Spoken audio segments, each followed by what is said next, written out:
Let's see, how does that shot look? Got the mural in the background. I think that's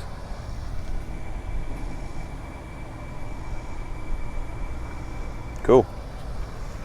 Let this guy pass. These mics pretty solid.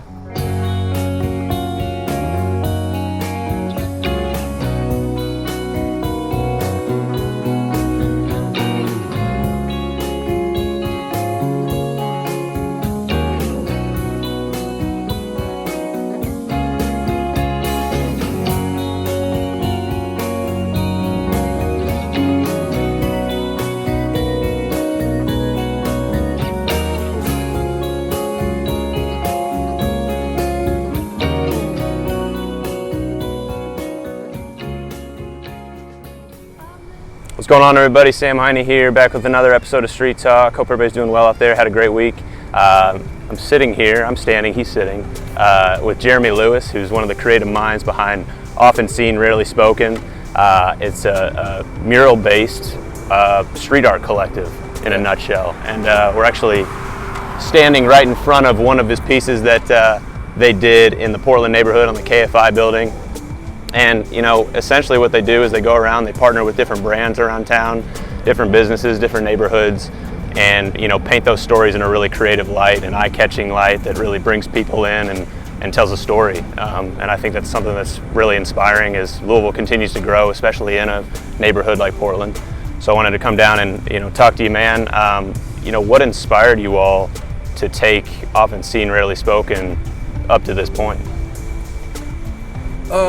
Well, we come from a graffiti background. We come from painting large scale in the public's eye, and that was what started at a young age, and here we are coming into our 30s, and, you know, it was time to grow up a little bit, and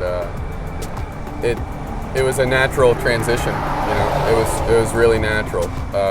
Louisville kind of had a void that needed to be filled. We didn't have people that had stepped up and were producing large-scale works on a consistent basis.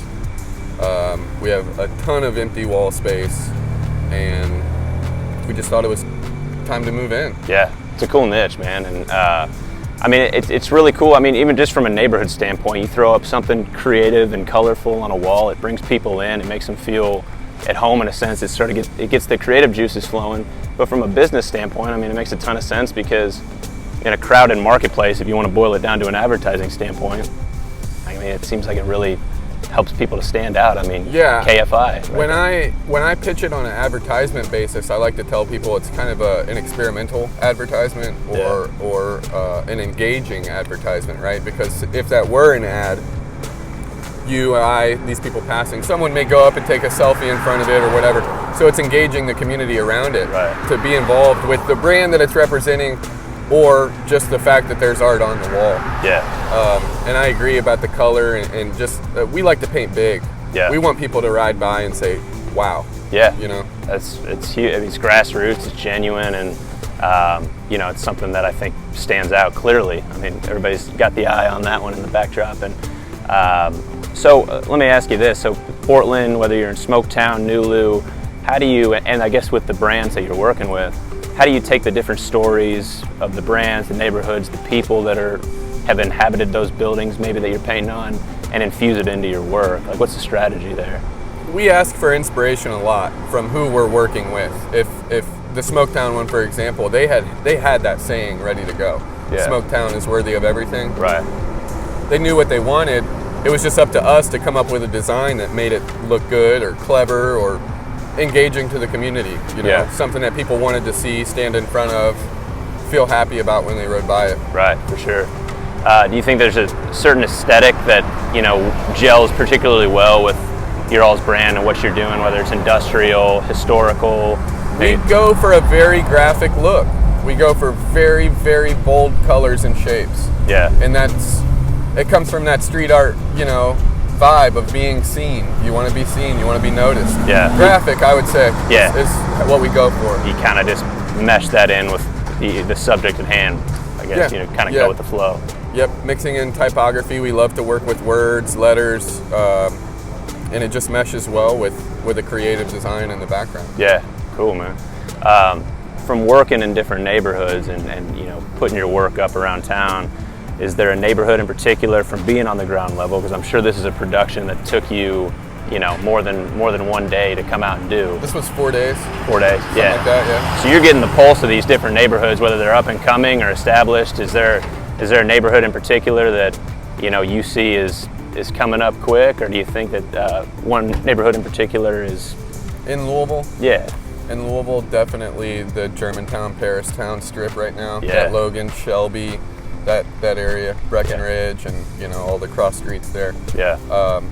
It's coming up. They have a mural festival in October this year. Oh, really? And I want to say that I know they've got close to 20 artists, I believe. Damn. So there'll be a lot of new stuff popping up there. Oh, that's awesome. But even outside of art, it's starting to pop there. Yeah. And It's coming up for sure. whether it's restaurants or galleries, your little clothing boutiques, they just did Logan Street Market. Yeah. So I don't know. That's one pocket for sure. I love Nulu personally. I love the upbeat vibe. Yeah. There's plenty of public art, and it's the same thing going on. Galleries, little one-off food spots, and Yeah. that's the type of shit I'm into. Yeah, that's where I like to be.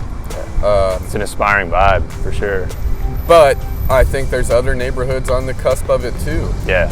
You know, Right. I would hope that people are right now plotting on some moves that maybe we don't know about. Yeah, for sure. For sure. I guess we just got to wait and see. And I guess one thing in closing, we were having a conversation before we turned the camera on, but you know, it was interesting what you were saying about art playing a role in priming a certain neighborhood that may, you know, people may not be going down to, it may not be getting the attention it needs, but you know, to have something like this on the wall, or something like, you know, the colorful building over there that draws the eye, brings people down, gets people excited, gives them something to talk about. Yeah. What role do you think that art plays in a developing neighborhood? I feel like it's the first step of a developing neighborhood. And what I was saying earlier is that artists like to produce somewhere that's not already refined.